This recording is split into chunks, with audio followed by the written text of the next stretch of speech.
Sudah gaharu, cendana pula. Sudah tahu, bertanya pula. Gaharu merupakan tanaman khas yang menghasilkan gubal atau semacam getah dan bernilai ekonomi tinggi. Salah satu wilayah yang membudidayakan pohon gaharu di Indonesia ada di Pulau Bangka ini teman, tepatnya di kebun Pak Adi. Salah satu bentuk perawatan untuk membudidayakan gaharu adalah dengan teknik inokulasi. Caranya sederhana kok, batang pohon gaharu dilubangi dengan bor sedalam beberapa sentimeter. Beri jarak beberapa senti antar lubang hingga terbentuk lubang-lubang inokulan. Nah, jika sudah, masukkan cairan inokulan yang terbuat dari campuran karbo dan jamur yang sudah difermentasi. Fungsinya untuk merangsang batang pohon agar menghasilkan gubal. Pohon gaharu sudah bisa diinokulasi antara umur 3 hingga 5 tahun dengan diameter pohon sekitar 15 cm.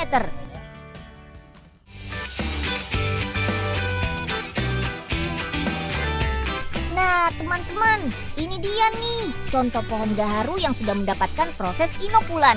Wih, banyak banget lubang-lubangnya ya. Umur pohon ini sekitar 6 tahun dan sudah siap untuk ditebang. Hati-hati ya paman. Tuh, pohonnya sudah tumbang deh. Ayo, sekarang Arya dan Nanda bantuin paman untuk memilih gubal gaharu ya. Pak, gubal gaharu itu apa sih, Pak? Gubal gaharu itu ya bentuk gaharunya. Jadi gaharunya itulah yang dinamakan kalau kita namakan itu gubal.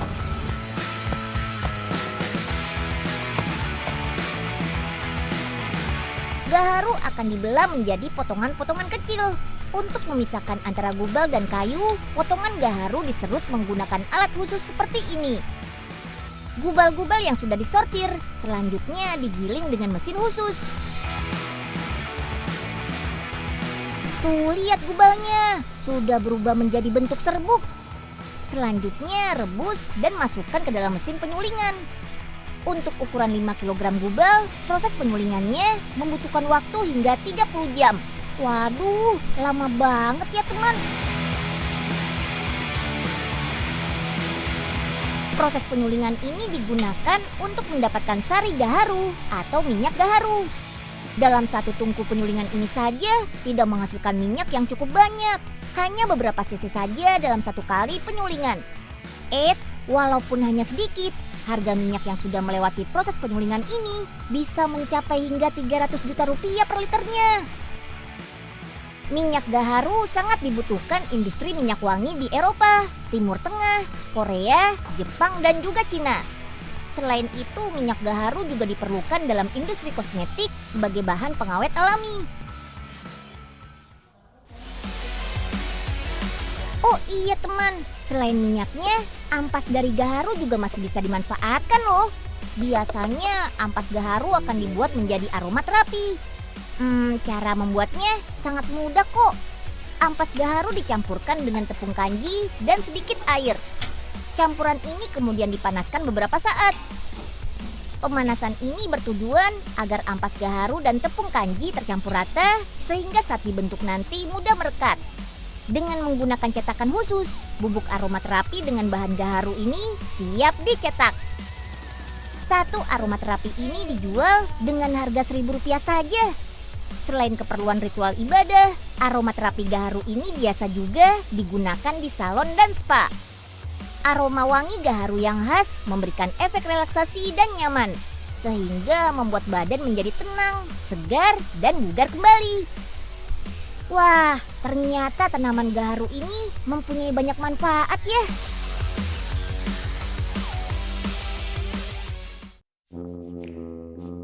Nil, ayo jalan sekarang. Bisa telat nih kita les bahasa Inggrisnya. Iya Melan, iya. Sebentar ya, Unyil mau telepon Usro dulu nih.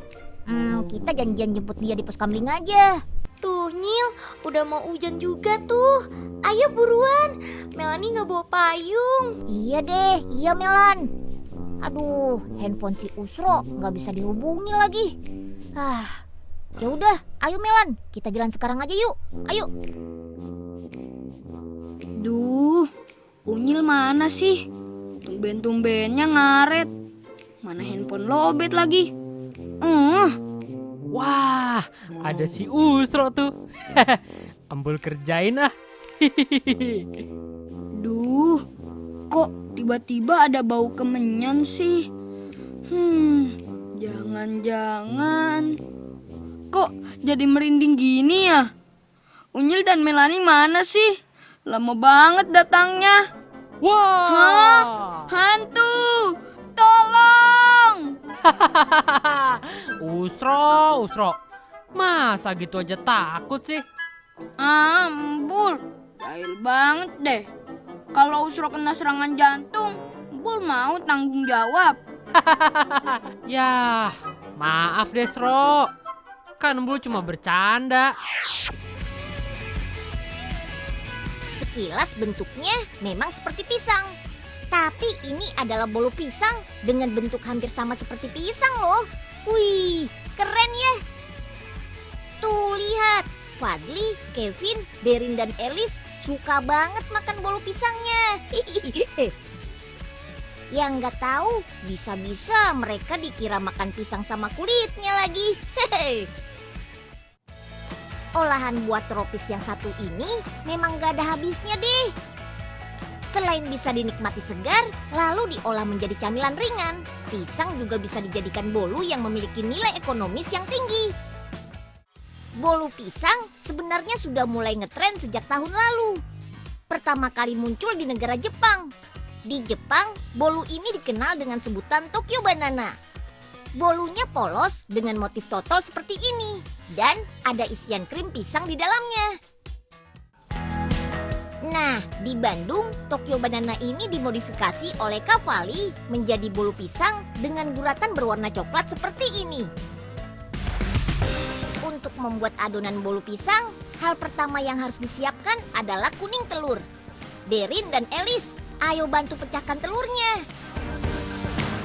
Oke, lalu kocok sebentar kuning telurnya. Baru deh, tambahkan gula pasir dan garam. Kocok kembali sampai adonan mengembang. Selanjutnya, siapkan pisangnya nih. Jenis pisang yang Cavalli pakai adalah pisang Ambon. Pisang Ambon ini bisa bikin bolunya jadi wangi loh. Selain itu, pisang Ambon juga mudah diperoleh. Oke, haluskan buah pisangnya ya. Komposisi pisang Ambon dalam adonan ini sekitar 25%. Sip deh, masukkan pisang Ambonnya ke dalam adonan. Tunggu sampai tercampur rata. Baru deh, tambah mentega cair dan sedikit air. Terakhir, tambahkan tepung terigunya. Nah, adonannya ternyata tidak hanya satu loh. Kita buat adonan keduanya yuk. Kocok putih telurnya terlebih dahulu. Setelah itu tambahkan gula pasir. Tunggu sampai mengembang. Membuat bolu dengan dua adonan seperti ini bikin bolu menjadi lembut seperti kapas. Kemudian campur kedua adonan. Aduk yang kuat supaya tercampur rata. Sip deh, saatnya mengisi adonan ke dalam cetakan. Biar lebih mudah, masukkan adonannya ke dalam plastik dulu ya. Tuh kan, jadi lebih mudah masukkan adonan ke dalam loyangnya. Bentuk loyangnya saja khas pisang banget. Ada isian keju dan kismis di dalam bolu pisangnya nih. Mantap. Yap, selain rasa original tanpa isian, ada juga bolu pisang dengan isian kismis dan keju. Unyil yakin rasanya pasti tambah enak. Lanjut tutup dengan adonan lagi di atasnya. Tinggal dibakar dalam oven deh. Bakar selama kurang lebih 30 menit dengan suhu 200 derajat Celcius. Widih, pasti panas sekali tuh. Aroma bolunya sudah kecium tuh, wangi. Itu tandanya bolu pisang sudah matang. Tinggal kita lapisi dengan coklat. Sama seperti warna kulit pisang, coklatnya juga warna kuning. Coklatnya ada rasa pisangnya juga loh. Ayo Derin, Elis, siram coklatnya yang rata ya. Lihat, sudah seperti pisang kan bentuknya. Tapi biar makin mirip, kita harus beri guratan coklat. Come on, kita buat guratan coklatnya. Belajar sama Pak Irawan ya, yang ahli banget melukis guratan coklat di bolu pisang ini. Lukis menggunakan coklat pasta. Guratan coklat seperti ini menunjukkan pisang yang sudah matang. Hihihi. Satu box berisi 6 bolu pisang original, harganya 40.000. Kalau bolu pisang isi kismis, 48.000. Dan isi keju, 55.000 per boxnya. Penjualannya sudah sampai ke seluruh Indonesia loh. Makanya gak heran kalau usaha keluarga ini membuat 600 bolu pisang setiap harinya. Mantap! Hihihi.